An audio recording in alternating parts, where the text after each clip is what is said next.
মধ্যপ্রাচ্যে চলমান সংঘাতের মধ্যে বিশ্বের অন্যতম গুরুত্বপূর্ণ জ্বালানি পথ হরমুজ প্রণালী কার্যত অচল হয়ে পড়েছে। ফলে আন্তর্জাতিক জ্বালানি বাজারে হঠাৎ করেই আলোচনার কেন্দ্রবিন্দুতে সৌদি আরব ও সংযুক্ত আরব আমিরাতের দুটি বিকল্প তেল পাইপলাইন, যেগুলো হরমুজ প্রণালী ব্যবহার না করেই তেল পরিবহন করতে পারে। বিশ্লেষকদের মতে এই পাইপলাইনগুলো পুরো সমস্যার সমাধান না করলেও অন্তত আংশিকভাবে বৈশ্বিক তেল সরবরাহ বজায় রাখতে সাহায্য করতে পারে।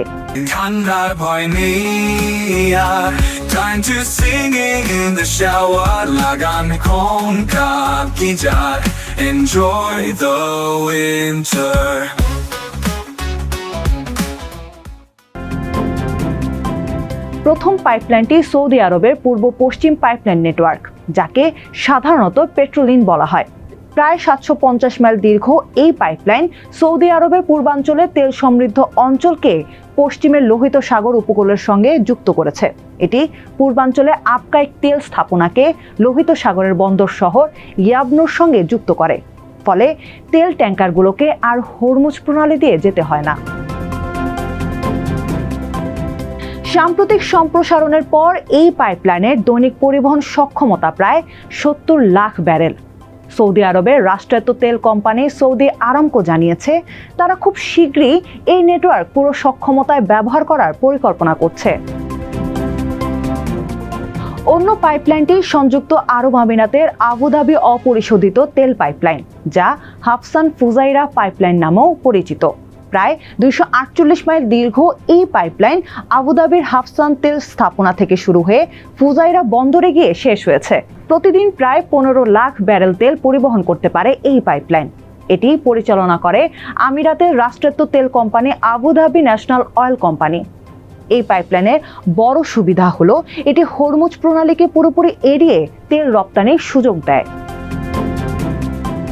জ্বালানি বিশ্লেষকদের মতে সৌদি আরব ও আমিরাতের দুটি পাইপলাইন একসঙ্গে মিলে হরমুজ দিয়ে প্রতিদিন যে বিপুল পরিমাণ তেল পরিবহন করে তা পুরোটা নয়, বরং কিছুটা ঘাটতি পূরণ করতে পারে।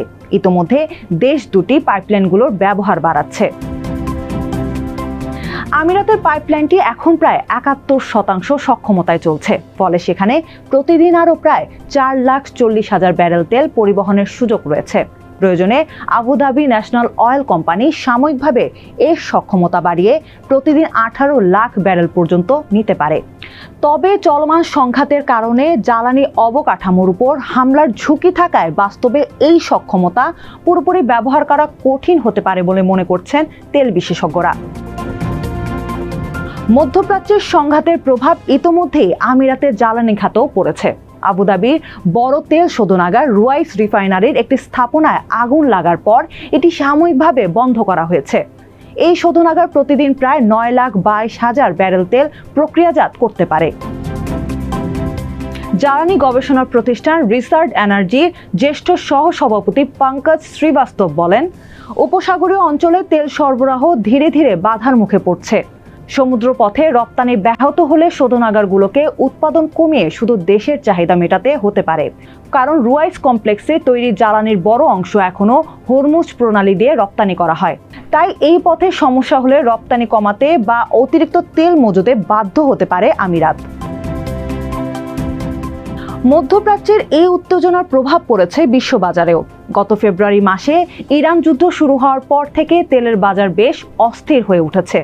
বিশ্ববাজারে ব্রেন্ট ক্রুড অয়েলের দাম একসময় ব্যারেল প্রতি $120 পর্যন্ত উঠেছিল, পরে তা আবার নেমে প্রায় $90 আসে। তবে পারস্য উপসাগরে জাহাজে নতুন হামলার খবর পাওয়ার পর আবারও ফিউচার বাজারে তেলের দাম প্রায় $100 কাছাকাছি লেনদেন হতে দেখা যায়। জ্বালানি বাজার বিশ্লেষকরা সতর্ক করেছেন, সংঘাত যত দীর্ঘ হবে ততই তেলের গুদামগুলো ভরে যাবে। তখন উৎপাদন কমানো ছাড়া আর কোনো উপায় থাকবে না। তাদের মতে যুদ্ধের প্রভাব ইতোমধ্যে ইরাকের তেল উৎপাদনের প্রায় 70% কমে গেছে। যদি উৎপাদন বন্ধের ঘটনা বাড়তে থাকে তাহলে বিশ্ববাজারে তেলের দাম আরও বেড়ে যেতে পারে। আর যদি সৌদি আরব ও সংযুক্ত আরব আমিরাতের তেল সরবরাহ বড় ধাক্কা লাগে তাহলে সেটি বিশ্ব তেল বাজারে বড় ধরনের প্রভাব ফেলতে পারে।